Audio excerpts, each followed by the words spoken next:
오늘 여호수아 6장, 7장, 8장, 우리가 8장에 와 있는데 이 8장의 말씀을 보면서 무엇으로 말씀을 적용할까 하다가 말씀하신 대로 언약대로, 말씀하신 대로 언약대로, 다른 말로 하면 말씀대로 법대로, 말씀대로 법대로. 따라합시다. 말씀대로 법대로 살아가자. 할렐루야. 그것이 바로 승리의 비결 중에 하나인 것입니다. 제가 작년에 깜짝 놀란 일이 하나 있어요. 재판관 한 분이 덕과 양심에 따라 자기가 재판을 하겠다고 하는 내용이 나왔어요. 그런데 제가 그 말을 듣자마자 갸우뚱했어요. 재판관이 덕과 양심을 따라? 그것이 참 아이러니컬했어요. 왜냐하면 하이치 딜레마라는 내용이 무엇이냐면, 하이치라고 하는 사람이 자기 아내, 사랑하는 아내가 죽을 병에 걸린 거예요. 죽을 병에 걸려가지고 어떻게 모든 사람을 찾아가도 살릴 수가 없는 거예요. 그런데 딱 한 사람이 의사 하나가 그 약을 갖고 있는 거예요.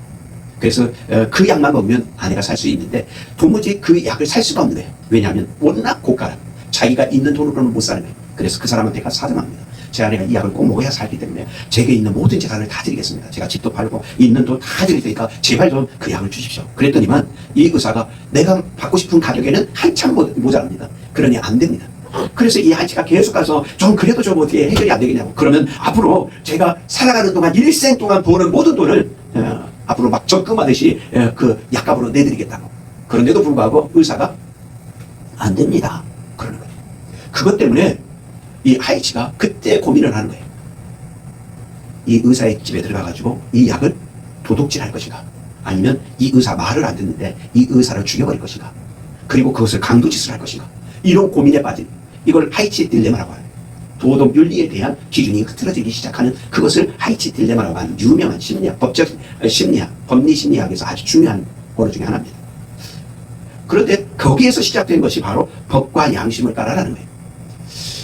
재판관이 심판을 내려야 될 기준이 될 사람이 법과 양심을 따라. 그것이 맞을까? 또 그 후에 어떤 사람이 그래요. 법과 원칙을 따라. 그렇게 또 이야기합니다. 그 법과 원칙을 따라. 그거는 제가 이해가 됐어요. 그런데 이 둘의 차이가 뭘까요? 두 번째, 법과 양심, 법과 원칙. 어느 게, 여러분은 어느 쪽에 있습니까? 어느 것이 세대를 뛰어넘는 원칙이 되고 법이 되어야 된다고 생각하십니까? 이거는 아주 중요한 거예요. 우리가 잘 아는 소크라테스와 관련돼서 잘못된 것들이 있답니다. 저도 이번에 알았어요. 너 자신을 알라. 이 말은 소크라테스가 한 말이 아니고, 소크라테스가 처음 한 말은 아니고, 이미 그리스 신전, 델파이 신전 안에 기둥에 써있던 그 말을 소크라테스가 사용을 해서 더 유명해졌던 말이라. 그 말은 제가 알고 있었는데, 악법도 법이다. 그러면서 나중에 71세에 소크라테스가 사약을 먹고 죽임을 당하게 됩니다. 그때 했던 말 중에 유명한 말이라 그래서 악법도 법이다. 그 말을 했다고 해요. 그런데 실제로 소크라테스는 그런 말을 한 적이 있다 없다? 그런 말을 한 적이 없답니다. 크리톤이라고 하는 글에 실린 일화를 편집해서 올려놓은 것이 바로 악법도 법이라. 그런데 이 소시 아저씨가 이 악법도 법이다 했다는 이 말이 알려져서 사실은 이것 때문에 독재자들이 악법도 법이야 그러면서 강제로 우리나라 안에도 우리도 일제 식민사회를 살았기 때문에 이런 법들이 수없이 만들어져서 결국은 그 법 따라야 돼. 악법도 법이야. 그것이 수긍하는 것처럼 우리가 시대를 산 적도 있습니다. 그런데 우리가 기억해야 될 것이 있어요.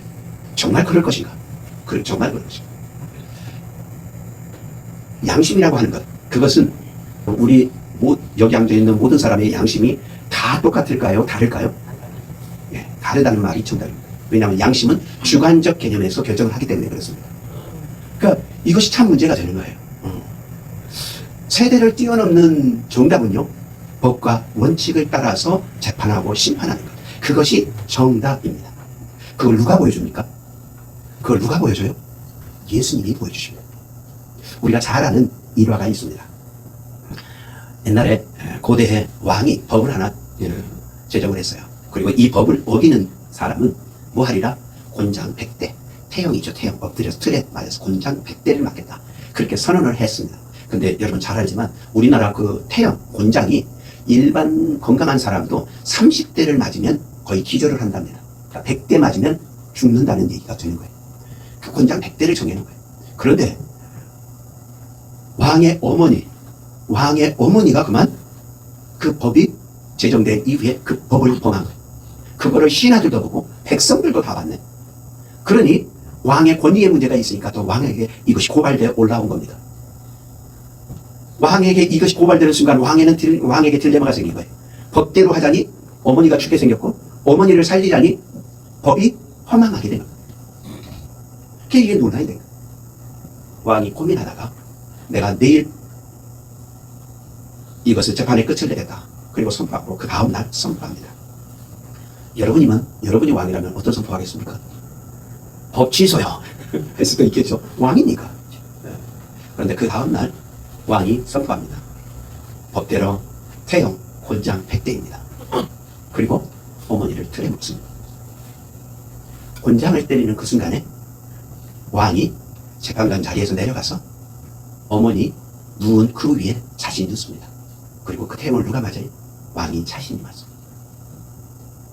법과 원칙이 완전히 성립된 거예요. 하나님께서 말씀합니다. 죄 있는 자마다 뭐하리라? 죽임을 당하리라. 지옥에 갈 것은 하나님께서 이미 정하셨습니다. 그 죄의 문제를 해결하기 위해서 누가 오셨어요? 예수 그리스도가 오신 것입니다. 십자가에 예수님께서 못 박혀 돌아가신 단 하나의 이유는 우리를 살리시려고.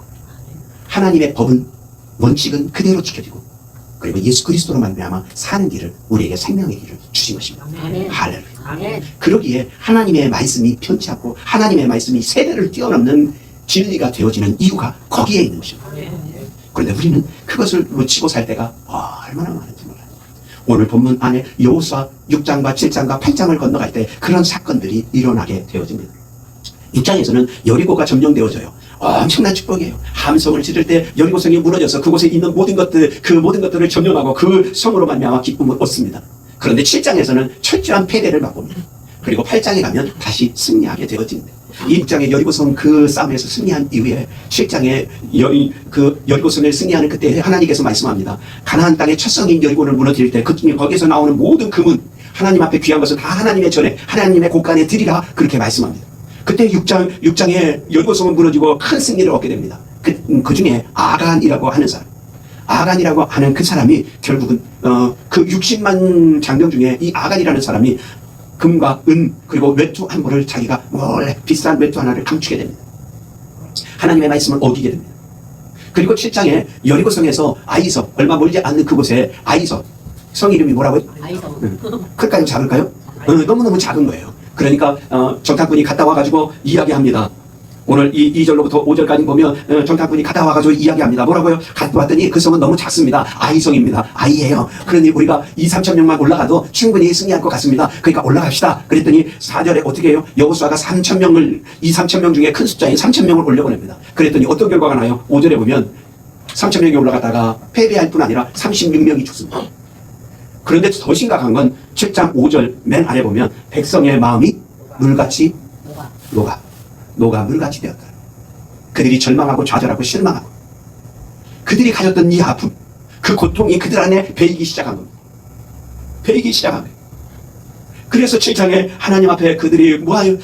여호수아가 이야기하기 시작합니다. 뭐라고요? 어떻게 이런 일들이 있을 수 있습니까? 어떻게 이런 일이 일어납니까? 어떻게 이런 일이? 그러면서 기도할 때 여호수아에게 하나님께서 말씀합니다. 아간, 그를 찾아내어 그를 벌하라. 그래서 결국은 아간을 벌하게 됩니다. 우리가 쇼츠에서 봤듯이 아간을 벌하게 됩니다. 그리고 난 다음에 8장에 가면 하나님께서 이제 이 아이성을 점령한 이후에는 너희가 그 전리품, 금은, 외투, 좋은 것, 나쁜 것 관계없어. 너희가 가지고 싶은 모든 전리품은 뭐하라? 다 가지라고. 다 가져. 이때 우리가 생각하는 건 한 가지 있습니다. 아간이 훌륭한 일을 했네. 아간 한 사람은 죽고 36명은 죽었지만 이제 전리품을 더 이상 하나님께 드리지, 하나님의 곳간에 안 드리고 뭐 하면 돼? 이제 우리가 갖게 되니까 아간이 한 역할을 했네. 이런 사단이 주는 착각을 하는 사람이 있습니다. 가룟 유다를 우리가 생각하면서 예수 그리스도가 십자가에 못 박히는 일에 가룟 유다가 공모를 했네. 이런 잘못된 사단이 주는 생각을 갖는 사람이 있어요. 에덴 동산 그곳에서 아담과 하와가 탈출하는데 뱀이 1절, 사탄이 1절 했네. 이거하고 똑같은 거예요. 여러분, 왜 하나님께서 여리고성의 전리품은 전부 다 하나님께 바치라고 그러고 여리고성을 제외한 나머지 앞으로 여호수아를 보게 될 때 31개 성을 점령해 갑니다. 큰 성들을 점령해 갑니다. 그 성들을 점령할 때 전부 다 너희가 다 가지라고 이야기합니다. 무엇의 차이일까요? 여리고와 나머지 30개의 성읍의 뭔 차이일까요? 성경을 알면 답이 보입니다. 말씀 알면 길이 보입니다. 왜 하나님께서 그렇게 하셨을까? 이유는 딱 한 가지. 이미 모세오경에 계명에 말씀하시기를 첫 열매는 누구의 것이다? 첫 열매는 하나님의 것이다. 여리고는 가나안, 젖과 꿀이 흐르는 가나안 땅에 들어가는 첫 성이었어요. 그렇기 때문에 첫 열매와 같은 그곳이기 때문에 그 모든 것은 다 하나님의 것이라. 여기에 아간이 잘못된 마음을 품었을 때 단 하나도 허락지 않는다. 그도 하나님의 말씀을 따라 여리고성에 점령하러 들어갔다 안 들어갔다? 들어갔어요. 반은 뭐 한 거예요? 반은 순종한 거야. 근데 반은 그 양심이 화이마린과하고 똑같아요. 자기 거 욕심내고. 아마 그것 외에는 또 갖다 줬는지도 몰라. 반발했는지도 몰라. 하나님의 원리는, 하나님의 원리와 하나님의 원칙, 하나님의 말씀, 하나님의 언약은 분명합니다. 첫 열매는 누구에게? 하나님께. 그 첫 열매를 하나님께 드린 자에게 하나님께서 복 주시겠다고 약속하고 계십니다. 할렐루야. 그것 때문에 하나님께서 복 주시려는 목적 때문에 첫 열매 하나님께 드리라는 거예요. 여러분, 이것이 얼마나 중요한지 몰라요. 하나님이 무엇이 부족해서 우리에게 달라고 하시는 것이 아니에요. 뭐 하기 위해서? 복 주시기 위해서. 이스라엘이 31개 성읍을 계속해서 승리하게 하기 위해서, 그리고 이후에 그들이 전리품 모든 것을 다 가질 수 있기 때문에 하나님께서 그것을 구별하도록 엄히 말씀하신 거예요. 그런데도 불구하고 첫 출발이 잘못됐기 때문에 하나님께서 그들을 벌하시기 시작합니다. 그 일로 인해서 이스라엘 백성들의 마음이 녹아버렸어요. 우리가 아까 봤죠? 마음이 물같이 녹아버렸어요. 그들 안에 두려움과 떨림이 있는 거예요. 왜? 이곳은 자기들의 하나님의 약속의 땅이긴 하지만 자기들에게는 문화적으로나 환경적으로는 낯선 곳이에요. 근데 그곳에서 첫 패배를, 첫 승리와 첫 패배를 맛봤기 때문에. 여리고성은 아주 튼튼한 성이거든요. 그런데 그곳은 함락을 했는데 이 아이성 작은 성 앞에 그들은 무릎 꿇게 된 것입니다. 그래서 8장 1절에 이렇게 시작합니다. 여호와께서 6장도 여호와께서. 근데 7장만은 여호수아가 이렇게 시작됩니다. 시작의 주체 주어가 달라집니다. 여러분, 하나님으로 시작하는 것과 나로 시작하는 것은 그렇게 다른 것입니다. 하나님으로 시작하는 것은 말씀과 언약을 따라가는 것이지만 나로부터 시작되는 것은 내 양심이나 내가 살아온 경험을 앞세우는 결과인 것입니다. 그것은 때로는 성공할 수도 있지만 그러나 실패할 가능성도 여전히 있는 것입니다. 그러나 하나님의 말씀대로만 우리가 쫓아간다면 그곳에는 승리만 있을 줄 믿으시면 아멘. 우리가